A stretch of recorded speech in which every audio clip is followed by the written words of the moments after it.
So this year's No Kings protest was the largest single protest in American history, drawing an estimated 8 million participants from across the country in all 50 states and right here in DeWitt, New York, where several thousand protesters rallied along Erie Boulevard.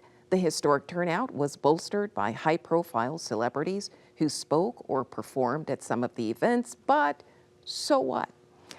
Did these protests make a difference? What impact, if any, Tara, have they had? Perhaps we should start with a question. What are the goals of these protests? Well, first and foremost, the goals of these protests are to show public anger over actions by the president, which to the public perception of those certainly who are protesting and many others, are king-like. In other words, we have a system of laws. We have laws that have been passed by duly elected officials over the years, and this president basically seems to flout them and ignore them. And he seems to ignore, even Supreme Court decisions saying this is the law, this is what you should be following. So many Americans have joined these protests, and that's part of why you had this last one being the largest in history, have joined these protests because they feel there's no other way to get the message across, both to the president, but more importantly, because I do think most of these people recognize the president's not going to change from being who he is and what he thinks. This is to tell Congress we don't like the fact that, in essence, you're not doing your job. You're not reining him in. We just talked about the failure to rein in. And so that's the goal of these protests. It's also, I think, to give many people, and this is going to sound a little weird considering how public these protests are, but to give them a way to show that displeasure. Because when you write your congressperson, you automatically are on some sort of list, whether it's for them to send you fundraising materials, what have you. But when you're in this protest, while you might be seen on camera, someone has to take the time to identify who you are, et cetera. Whereas with this, you're joined with other people. It reinforces that it reinforces that you're not thinking wrong, et cetera. Could I come to you, Anirban, and ask this question? So I want to unpack a little bit more what the stated goals are when you go to the website. They complain about masked secret policing, a catastrophic war, driving up the cost of living, freedom to vote, the cost of living. It's kind of all over the place, no? Yeah, I mean, look, I will say a couple of things here. One, there's a very important tradition of social movement theory in American politics, that social movements lead to real societal change in American politics other than pluralism and other competing theories. I also think that protest is a good thing. That is a great thing about United States, is that we exercise those rights. Just like a muscle, if we don't use a muscle, it atrophies. If we don't use and safeguard our rights vigilantly, whether you are right or left, I don't really care. We actually stand to lose our democratic heritage, our democratic culture.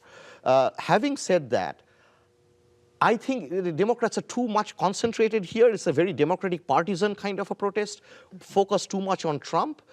But, the actual thing is, from 1776, the Congress, which is the biggest body, which was supposed to be the most important body, earlier presidents wanted the president to be a clerk of Congress, right? We have expanded that power towards the presidency across several administrations. Yeah, starting with FDR. I didn't see anybody protest when Obama's administration was doing extrajudicial killings in Afghanistan, right? So I think, yes, Trump is a certain kind of a character that kind of puts off people. But that tradition of this imperialist presidency, the presidency taking more and more power, that has happened for a very long time throughout administrations, and that's what we should protest against. Rick? I think the real goal of this isn't any specific policy. It's galvanizing and extending the base ahead of both the midterm elections and the next presidential election.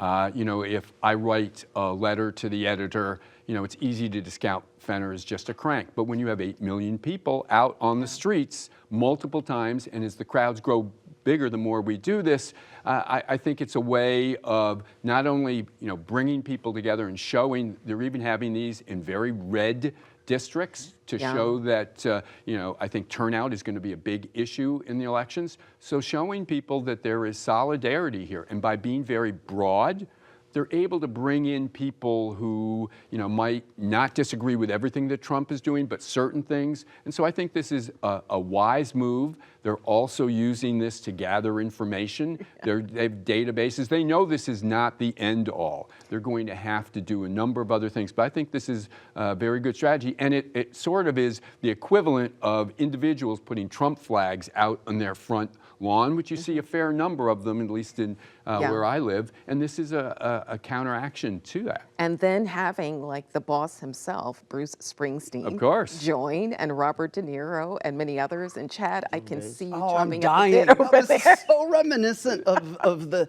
economic blackout of February 2025, where you had this like left-wing group calling for a boycott against firms that like pulled back their DEI policies, and also, well, let's protest rising prices of food at the same time. Oh, and also the firing of federal workers. And it was so infuriating because the Democrats cannot focus on a single issue.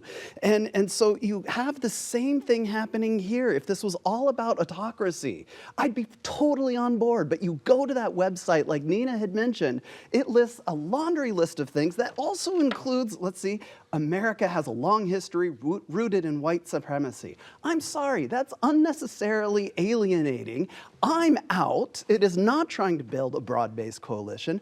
Boycotts are more effective, like the ones in last February, when they focused on Tesla, okay? And these No Kings protests, they would be more effective if they focused as well, particularly on the autocratic kinds of things that we're kind of dancing around. Like Trump has too much executive power. You do that, and all of a sudden you get Joe Rogan and all of his what do you call them? Tech bros. Male base? So, but yes, Yeah. like they're angry about the war. They're angry about ICE agents and the masks and civil liberties violations. those You can are still build- part of this. But do you think that those people are on board with signs that say overthrow the patriarchy or that America is a racist nation? No, they're not. And so No Kings is ineffective. Okay, so your point is that it should be more focused. And I just want to clarify, you're not against being against white supremacy, right? No. I just want No, to clarify. no. Okay, so to take Chad's point as a jumping off point here, Tara, when you look at previous protests, historic protests that were effective, they were very focused. The women's rights movement, the Native American movement, the criminal rights movement, and of course the civil rights movement. By their names, we knew what they were about. Do you agree that this needs more focus? Absolutely. Saying No Kings assumes you understand the difference between a king and the American president. Being honest, a good many people who are out there protesting, they sort of kind of know the difference, but they don't really. So I absolutely think they do need to pick maybe 1, 2, 3 at the most things to focus on with each protest. Yeah, or perhaps, as you said at the top, that just getting the message out is enough to I would galvanize. argue that- we do have to stop Okay. here, sorry, Sure thing, because no we're going to be problem. short on the next topic.